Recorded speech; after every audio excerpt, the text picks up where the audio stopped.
Hi, I'm Michael Depp, editor of TV News Check, and I'm with Jack Mesmer, a contributing writer to TV News Check, and we are talking TV.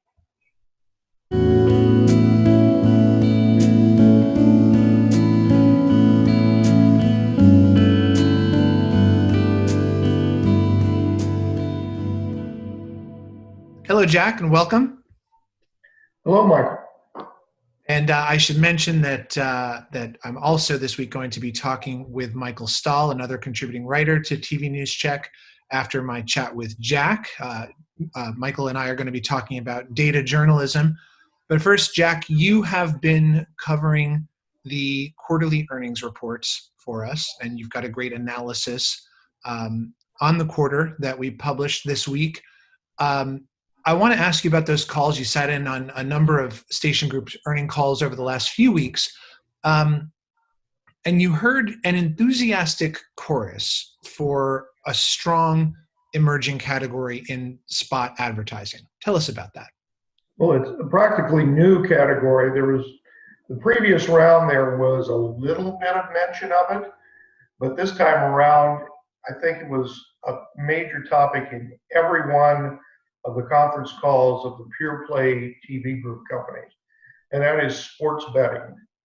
It was getting off the ground kind of last year, and now it's going much, much bigger, and everyone is cashing in on it and looking for considerable growth this year and as far into the future as anyone can see. It's, a few years ago, we had the birth of FanDuel and DraftKings in the fantasy sports area, and that was a new category.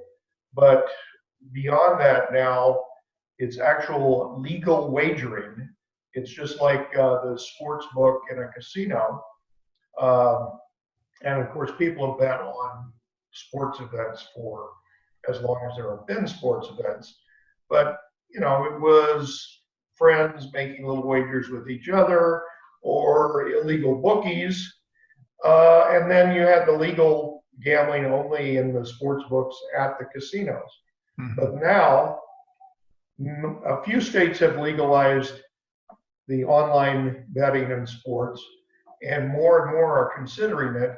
And it's already a hot category in a few states that have it up and running, with more coming this year. And it's just a whole new revenue source that wasn't there 2 years ago, and now it's big. So let's quantify this a little bit. What are we talking about in terms of the size of this category currently and its potential for growth over the next few quarters and even years? Well, I know one of the groups said it was a single-digit millions category for them last year. This year, it's already in the double digits, and we're just getting going. Wow. Pat LaPlatney at Gray said it's pacing up 250% right now. Mm-hmm. Everybody is getting triple-digit gains over what was a relatively small amount last year, but it's growing rapidly this year, and as more states come on, it's just going to get bigger. And who can say? Dave Luigi at Tegna was asked, could this become a top 5 category? And he said, yeah, I can see that happening. Are they accounting for where this growth is coming from? I mean, is it something to do with the pandemic that's fueling it, or was this probably going to happen anyway, given the legalization in some states of sports betting? It had started before the pandemic in a few states, but certainly the pandemic had a big impact on the tax revenues in a lot of states, both from sales tax and from income tax collection. So that kind of put pressure on the states to consider this new revenue source, and more are adopting it. And the pandemic continues, and more are considering it this year. So who knows how many will adopt it this year and get it going before the year is out or early next year. And beyond that, the more states you have making it legal, the more pressure there's going to be in other states to join in. Because it's not quite a national footprint. What is it, about 20 some odd states right now, or fewer than that? It's it is about 20 in total. Not all are up and running. Some more coming on this quarter, and at least one next quarter. Um, and they're, the rules are different in every state. So it's never going to be a national advertising category. It can't be on the networks. It's more like the state lotteries Right. because the rules vary from state to state. So it's always going to be a local account for television. And there are not just a couple. I mean, we know FanDuels or rather, Fan Kings or DraftKings and FanDuel, yeah. Right. But there are more players than that, right? Yeah, and both DraftKings and FanDuel started with the fantasy sports, and now they have the FanDuel Sportsbook and the DraftKings Sportsbook. So they're both into that category as well.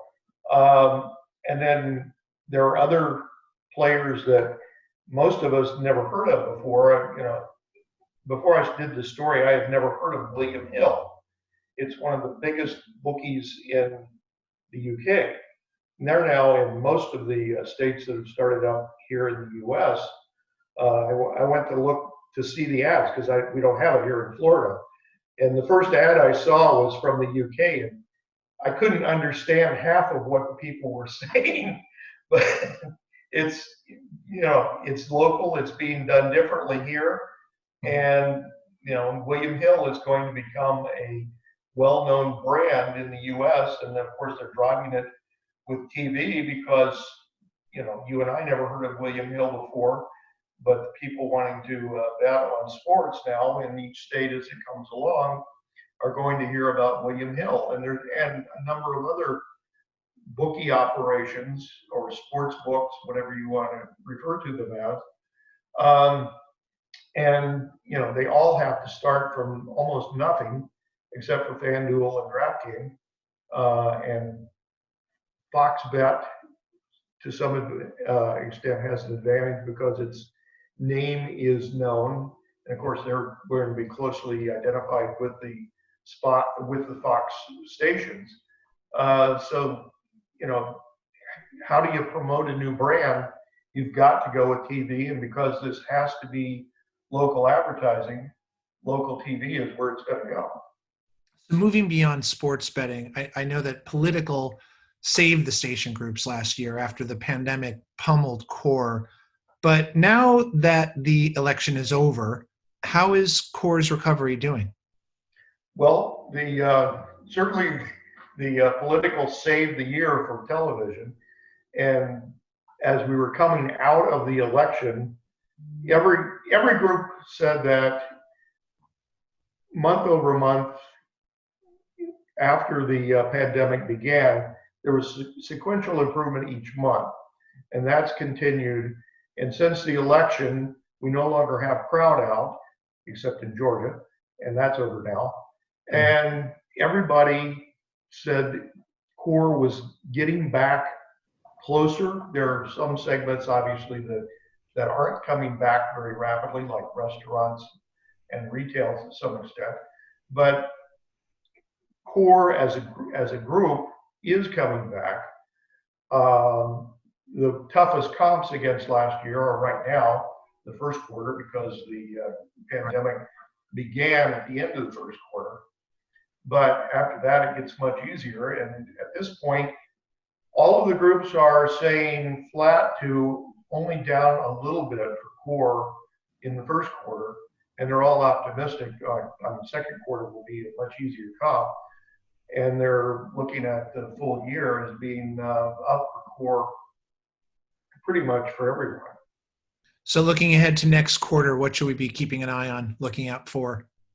Well, auto's picking up. That's always important.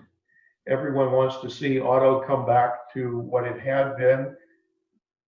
And you've got financial because people are refinancing houses, and they're, just retail as stores open up again. Who knows when restaurants will actually be able to get back to what they used to be. But there are a lot of segments that are out there, services and as I said, financial, insurance, that kind of thing, that are coming back pretty strongly. And once retail and restaurants get into that, there's nowhere to go but up, and there's money out there waiting. People have been, people who were working were adding to their savings through the pandemic because there wasn't a lot to go out and spend it on unless you wanted to order everything Amazon had to offer. And then it was hard to get some of the vehicles if you wanted a new car or truck because the factories weren't able to deliver. So there's just a lot of pent-up demand, and also the second round, or the third round actually, of COVID relief checks is coming down the pipe, and that will get more money into more people's hands. So everyone is enthusiastic about the potential for consumer spending, not too far down the road. So maybe Happy Days will be here again. We'll find out. Shall we sing it? Not today. Not yet. I'm sure. All right. Well, thank you, Jack. Thanks for the analysis. And I'd encourage everyone to take a look at the great piece you did this week. Thanks a lot. Thank you. And now I'm with Michael Stahl, our contributing writer for TV News Check, a fine writer who has done a very good piece for us this week on data journalism. And so I recommend everyone take a look at that. Michael, data journalism and data visualization isn't anything new. Newspapers like the New York Times, the Washington Post have been doing brilliant work on this front for years. But it seems like TV station groups are beginning to do more and more of it. So in the course of reporting this piece, what did you find? Who are some of the groups who are leading in data journalism? Yeah, for sure. I spoke with people from NBC-owned stations. I spoke with people from ABC, Scripps, Tegna, and I presume that's just tip of the iceberg. Mm-hmm, mm-hmm. To look at some of the very specific, very useful applications here, I mean, ABC-owned stations is one very good example. They've got a group-wide director of data journalism, John Kelly, and they've done a number of projects under his direction across the group. One of the most recent projects was a vaccine tracker. So how does that work? Yeah, so it's a really great tool, obviously something that's incredibly important in terms of just, keeping the public informed during this very, very crucial time when information is needed in terms of keeping people safe, keeping people healthy. So what they do is they essentially created, kind of like some programming to where they scrape government websites, various government websites, and they take the data that they accrue from these government websites, and they create these like local market driven or local market focused, websites, like sort of mini websites that reveal pretty much any type of information about the vaccine that a local news consumer would want, so they know how many vaccines have been distributed, where to get them, things like that. And it's just a great, powerful tool that's, gotten a lot of attention. And again, just, really helpful in terms of keeping the public informed. So it's a user-facing thing. You access it presumably on their website, their local websites, and maybe their app as well. Yeah, and as great as that is, this is a website publication, TV News Check, devoted to TV news. But this has ramifications for broadcast news as well, because the local markets can use this data and have used this data to produce news segments for broadcast. So when they set it up, they build a tool like this and they set it up. Is it basically, it's just constantly renewing with new data via APIs from the sources from which they're scraping? Yeah, that's exactly right. So it's up to date, real-time data. And again, it's market focused. So people in Houston are getting, information about what's going on in Houston and in Texas. People in New York, same thing for them. So I know that NBC Universal owned stations also have somebody who's sort of in charge of this for the group. and that Ron Campbell. How does that work? I mean, you have somebody who's sort of the point person for data journalism across the group. How do they then work, or in the NBC example, or just more broadly, with individual stations? Yeah, well, I do think the structures vary, I think, within news groups, within networks. At NBC owned stations, though, with the case of Ron Campbell, he seems to be the sort of like centralized, single point person. And what he'll do is I guess he's just a whiz with this kind of thing in terms of just, even just finding data before crunching it. But, he'll find data sets, and he'll, what the word they use is like crunch the data, and he will send data off to the networks, to the local markets. And then they can kind of, sort of do with it what they will, probably circle back to him. If a reporter likes what they see, they'll circle back to him and collaborate in some way. But also the local markets, whether it's a single reporter or an investigative group, what have you, if they are hot on a story and they want some data maybe to back up what they're reporting, or if they have found data and they want someone to help them, understand it, disseminate it, and figure out ways to, produce incorporate it into a segment and communicate it effectively, they'll ring up Ron as well, or I guess maybe probably shoot him an email these days. So one of the projects that you talked about that they worked on was called the 500 Cities Project. What was that about? Yeah, so that was a data set that Ron Campbell himself found. And what it was the CDC had done a breakdown of zip code level data to where, comparing, zip codes, with a variety of health issues that people. So if they have, if the percentage of people in one zip code is, for high blood pressure, people that are even like, they don't even have all their teeth, things like that, diabetes, a bunch of different health conditions. So what he did was, again, he crunched the data and he found, differences between zip codes and things like that. And he sent this out to, a bunch of, to all the NBC owned station markets. And Boston, a bunch of them did stories about it, but Boston did what he felt was kind of the most sort of, exceptional job with it. And what they found was that two zip codes that were separated by, if I recall correctly, just 5 miles, the life expectancy from one to the next was a difference of 30 years. Wow. And it might not surprise you to know that in the area where the life expectancy was only 60 years, that was an impoverished area of the Boston metropolitan area, whereas the life expectancy just 5 miles away in one of the most glamorous, wealthy areas of Boston, the life expectancy there was 90 years old. So they did this whole story of the Boston Market station, that is, where there's a bus route, a single bus route that goes from the poor neighborhood to the wealthy neighborhood. And They kind of followed it along and showed how the data changed along the route. It was just really well done with graphics on the side of the bus, graphics on the side of the house, of buildings and stuff. So really, really well done piece. It's a great narrative device, the bus. As you're moving along, you're getting new data kind of appearing, fascinating stuff.